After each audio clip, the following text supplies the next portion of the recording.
कैसे हैं दोस्तों? यकीनन अच्छे होंगे। पिछले पार्ट में ब्लॉगर के विषय में मोटा-माटी चीज़ें बता दी गई थी। आज इसकी सेटिंग देखते हैं, कैसे करना है जिससे हमारा ब्लॉग अच्छी तरह गूगल में रैंक करे। चलिए फिर शुरू करते हैं। जैसे ही आप ब्लॉगर पर आएंगे तो आपको ब्लॉगर की सेटिंग पर क्लिक करेंगे तो आपको इस प्रकार का इंटरफेस दिखाई देगा। यह नया ब्लॉगर की सेटिंग है 2021 वाली। तो आगे बढ़ते हैं। तो पहले आप देखिए क्या है। पहले टाइटल, तो ये टाइटल वही है जो आपने सबसे पहले डिसाइड किया था। ये टाइटल वही है, ठीक है। डिस्क्रिप्शन, डिस्क्रिप्शन में आप वह चीज़ों को डालिए जो आप अपने ब्लॉग में करना चाहते हैं। उदाहरण के लिए यह एक हिंदी ब्लॉग है, हिंदी कहानियों पर आधारित। तो यहाँ पर हम क्या क्या डालेंगे? हिंदी कहानियाँ डालेंगे, बच्चों की कहानियाँ डालेंगे, परियों की कहानियाँ डालेंगे, जादुई कहानियाँ डालेंगे। कुल मिलाकर यहाँ पर सारी कहानियों के विषय में डाला जाएगा। तो उसी प्रकार के कीवर्ड हमने इसके डिस्क्रिप्शन में डाल दिया। आगे देखते हैं, आप भी वही करिए। ब्लॉग, अगला क्या है? अगला है लैंग्वेज। लैंग्वेज पर आप क्लिक करिए। जिस भी लैंग्वेज पर आप इस ब्लॉग को बनाना चाहते हैं उस लैंग्वेज को यहाँ से चूज़ कर लीजिए, उसके बाद सेव कर दीजिए। तो जैसे ये ब्लॉग हिंदी पर आधारित है, इसलिए हिंदी पर हमने चूज़ करके सेव कर दिया है। क्योंकि अडल्ट कंटेंट, हमें इसमें अडल्ट कंटेंट पब्लिश नहीं करना है। और आपको भी यही सलाह दी जाएगी कि शुरुआत में आप अडल्ट कंटेंट पब्लिश ना करें। एक बार ब्लॉगर में महारत हासिल कर लें, फिर उसके बाद जो करना है वो करें। आगे बढ़ते हैं। Google analytic code, Google analytic property ID, इसके विषय में बाद में बताएंगे क्योंकि ये थोड़ा सा बड़ा और लेंदी टॉपिक है, वीडियो बहुत बड़ी हो जाएगी। प्राइवेसी यस कर दें अगर ऑफ़ है। अगर ये इस प्रकार का ऑफ़ है तो आप यस कर दें, क्योंकि हमें ब्लॉग को सर्च इंजन को दिखाना है, ठीक है। पब्लिशिंग ब्लॉग, ये ब्लॉग वही है जो आपने सबसे पहले डोमेन चूज़ किया था, blogspot.com, हिंदी अनोखी कहानी blogspot.com, ठीक है। कस्टम डोमेन, कस्टम डोमेन को कैसे रीडायरेक्ट करना है उसके विषय में बाद में बताएंगे, क्योंकि थोड़ा सा बड़ा टॉपिक हो जाएगा और वीडियो बहुत बड़ा हो जाएगा। तो HTTPS यस ऑन कर दें। अगर ये आपका बंद है तो आप यहाँ से ऑन कर दें, ठीक है। परमिशन, आप स्वयं ऑथर हैं, स्वयं लिखते हैं तो आप अपने आप ही को परमिशन दें। बाकी आप किसी दूसरे को परमिशन देना चाहते हैं तो यहाँ से वो भी कर सकते हैं, ठीक है। पोस्ट, आप होम पेज में कितनी पोस्ट दिखाना चाहते हैं तो अमूमन 7 पोस्टें होती हैं, तो आप भी 7 कर दें, या आप 5 करना चाहें तो 5 कर दें, 6 करना चाहें तो 6 कर दें।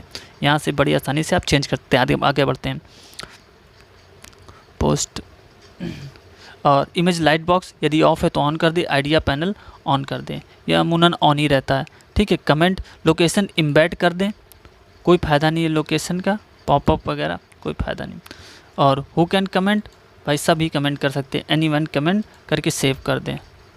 कमेंट मॉडरेशन, अगर आप चाहते हैं मॉडरेशन करना तो यहाँ से कर सकते हैं ऑलवेज, वरना नेवर करके सेव कर दें। जैसे हो वैसे पब्लिश हो जाए, कोई दिक्कत नहीं है।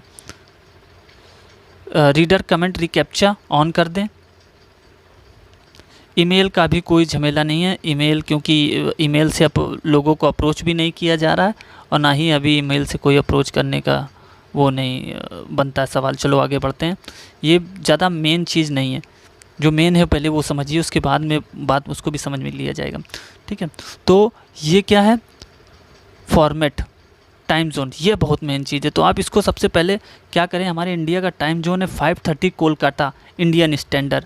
तो आप सबसे पहले उसको सेलेक्ट करें, जिससे आपका ब्लॉग अगर इंडिया में है तो इंडिया में तुरंत ही रैंक कर सके। समझ रहे हैं ना आप? ठीक है, 5:30 कोलकाता, इसको चूज़ करके यहाँ पर सेव करके आगे बढ़ जाएं, ठीक है। बाकी डेट फॉर्मेट वो अपने आप आ जाएगा, वो ब्लॉगर की अपनी आपकी सेटिंग होती है। मेटा टैग में अगर आपका बंद है तो तुरंत ही इसको इनेबल कर दें। सर्च डिस्क्रिप्शन वही डाल दें जो आपने सबसे पहले डाला था, कोई दिक्कत नहीं है। एरर, ये ब्लॉगर की सेटिंग है और ये ब्लॉगर अपने आप ही लोगों को दिखाता है। यदि आपका URL में कुछ गड़बड़ हो जाए तो ब्लॉगर्स कस्टम 404 का एरर दिखा देगा, उसमें कोई दिक्कत नहीं। क्राउलर इंडेक्स अगर आपका बंद है तो यकीनन इसको ऑन कर दें, इनेबल कर दें। और कस्टम रोबोट TXT, यह एक फ़ाइल है जो कि यूज़र एजेंट को हमको बताना होता है कि हमारे ब्लॉग को रैंक करिए। तो ये फ़ाइल